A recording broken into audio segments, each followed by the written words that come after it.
Good morning বন্ধুরা। আমি আজকে আবার একটা দারুণ স্বাদের রেসিপি নিয়ে চলে এসেছি। আমি আজকে বানাবো রুই মাছের ফিশ ফ্রাই। আপনারা তো সবসময় ভেটকি মাছের ফিশ ফ্রাই খেয়ে থাকেন। এবার ভেটকি মাছ তো সবসময় ঘরে থাকে না এভেলেবেল, রুই মাছটা ঘরে সবসময় এভেলেবেল থাকে। সেই কারণে আমি আজকে রুই মাছ দিয়েই আজকে ফিশ ফ্রাই বানিয়ে আপনাদের সঙ্গে শেয়ার করবো। এবার যা যা লাগবে সেই সেই জিনিসগুলো আপনারা, উপকরণগুলো আপনারা দেখে নিন। ফিশ ফ্রাই বানানোর জন্য আমি এখানে 5 পিস রুই মাছ নিয়ে নিয়েছি। রুই মাছটাকে ভালো করে আমি ধুয়ে পরিষ্কার করে নিয়েছি। পরিমাণ মতো নুন নিয়ে নিয়েছি। আদা রসুন কাঁচা লঙ্কা একসঙ্গে পেস্ট করে নিয়েছি। জিরে গুঁড়ো নিয়েছি। পেঁয়াজ পেস্ট নিয়েছি। নিয়ে নিয়েছি গরম মশলা, ধনেপাতা পেস্ট, গোলমরিচ গুঁড়ো আর দুটো লেবু। রান্নাটা আমি সাদা তেলে নিয়ে নিয়েছি ডিম আর ডেট। চলুন এবার রান্নাটা শুরু করা যাক। প্রথমে আমি মাছটাকে সেদ্ধ করে নেবো। কড়াটা বসিয়ে দিয়েছি। কড়ার মধ্যে আমি পরিমাণ মতন দিলাম জল। জলের মধ্যে দিলাম গোটা গোলমরিচ আর 1 চামচ নুন। গোলমরিচ আর নুনটা আমি জলের সঙ্গে মিশিয়ে নিলাম। মিশিয়ে নিয়ে এবার আমি মাছগুলোকে দিয়ে দিলাম। মাছগুলোকে কিন্তু হাফ সেদ্ধ করে নিতে হবে।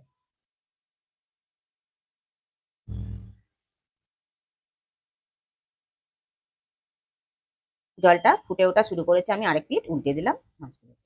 নুন আর গোলমরিচটা দেওয়ার কারণে নুনটা মাছের মধ্যে প্রবেশ করবে, আর গোলমরিচটা দেওয়ার কারণে ফ্লেভারটা ভালো হবে। সেই কারণে আমি নুন আর গোলমরিচটা দিয়ে দিলাম জলের মধ্যে।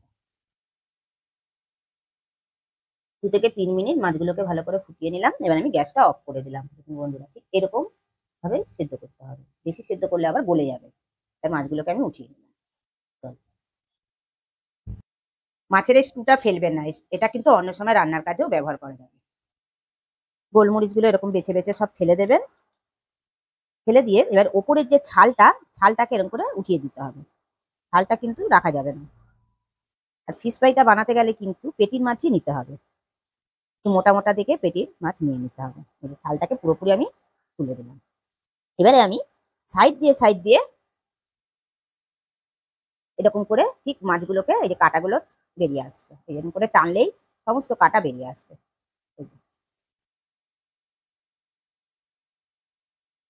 সব সব মাছগুলোর কাঁটা আমি ছাড়িয়ে নিয়ে আবার ফিরে আসছি।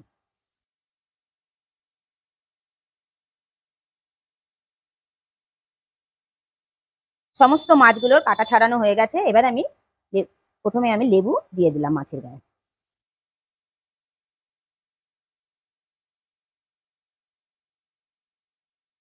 দিয়ে দিলাম ছোট চামচের 1 চামচ নুন। নুনটা কিন্তু বুঝে শুনে দিতে হবে, নিজেদের আন্দাজ মতন দেবেন। কিন্তু যখন মাছটা সেদ্ধ করা হয়েছিল তখন আমি কিছুটা নুন দিয়েছিলাম, সেই আন্দাজ মতন নুনটাকে দিতে হবে।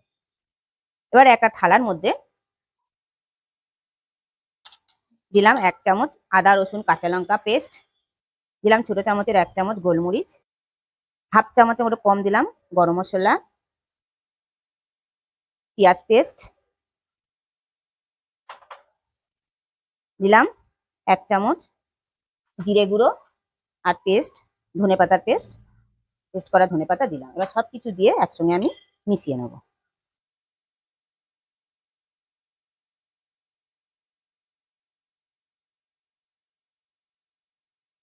এবারে দিলাম অল্প পরিমাণ আমি ময়দা। ময়দাটাকেও মিশিয়ে নিলাম।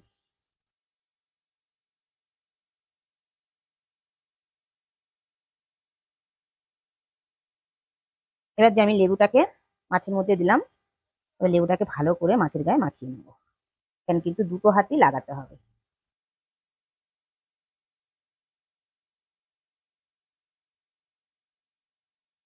লেবুটা কিন্তু অবশ্যই দিতে হবে মাছে। যতটা পারবেন বেশি লেবু দিলেও ভালো। আমি ছোট লেবু একখানা দিয়েছি। মশলাগুলোকে আমি মাছের গায়ে ভালোভাবে কোট করে নেব।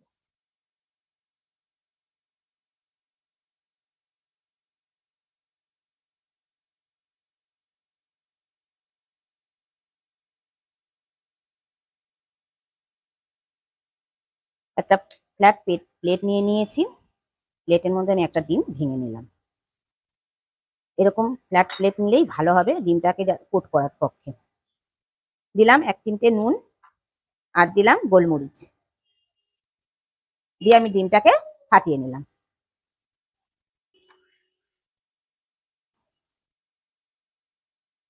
এবার ডিমের মধ্যে আমি কোট করে নিলাম।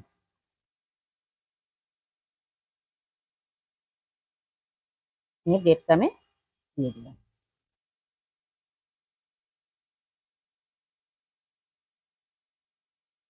দুবার করে দিলেই ভালো হবে।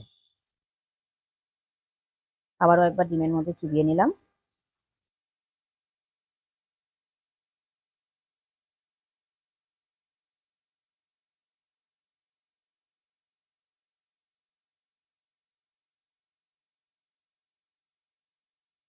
এরকম করে একটু শেপ করে নেবেন, দেখতে ভালো লাগবে। এরকম ভাবে বানিয়ে নিয়ে ফ্রিজেও রেখে দিতে পারেন, 3 থেকে 4 দিন ফ্রিজে রাখা যাবে, যখন ইচ্ছা হবে বানিয়ে খাবেন।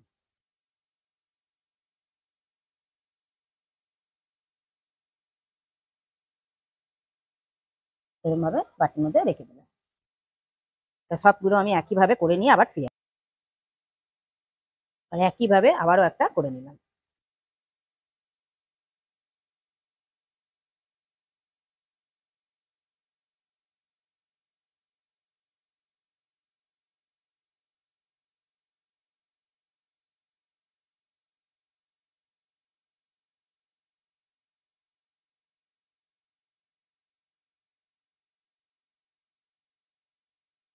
এরকম একটা বক্সের মধ্যে আমি পুরে দিলাম। এটাকে আমি 2 ঘন্টা নর্মাল ফ্রিজে রেখে দেবো। 2 ঘন্টা পর আবার ফিরে আসছি। দেখুন 2 ঘন্টা পর ফ্রিজ থেকে বার করেছি। ফ্রিজ থেকে বার করার পর দেখুন কত সুন্দর সেট হয়ে গেছে। এবার চলুন রুই ফিশটা ভেজে নিই। গ্যাসটা জ্বালিয়ে দিয়ে একটা ফ্রাই প্যান বসিয়ে দিয়েছি। এবার ফ্রাই প্যানের মধ্যে আমি পরিমাণ মতন সাদা তেল দিলাম। রুই ফিশটা আমি ভেজে নেব। তেলটা গরম হয়ে গেছে। এবার আমি গ্যাসটা লো টু মিডিয়ামে করে দিয়ে আমি মাছগুলোকে দিয়েছি।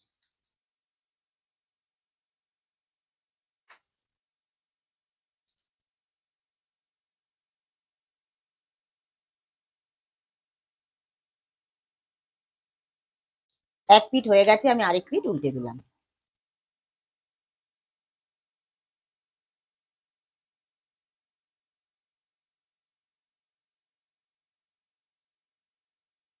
দেখুন বন্ধুরা দেখতে কতটা সুন্দর লাগছে। বাড়িতে কোনো ছোটখাটো অনুষ্ঠান হলে আপনারা ঘরে অনায়াসে তাদের বানিয়ে দিতে পারবেন। ফিশ ফ্রাই গুলো হয়ে গেছে, আমি তুলে নিলাম।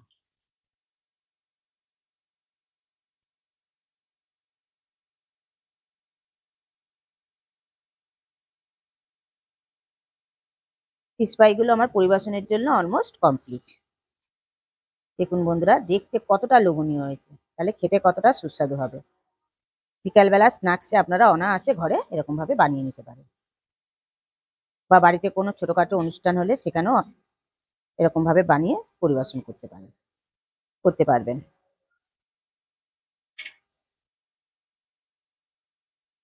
আমি এটা টমেটো কেচাপ আর কাসুন্দির সঙ্গে আমি সার্ভ করলাম। ভিডিওটা যদি ফেসবুক থেকে দেখে থাকেন তাহলে চ্যানেলটাকে ফলো করে দেবেন, আর সব বন্ধু বান্ধবদের মধ্যে শেয়ার করে দেবেন। কমেন্ট বক্সে অবশ্যই জানাবেন।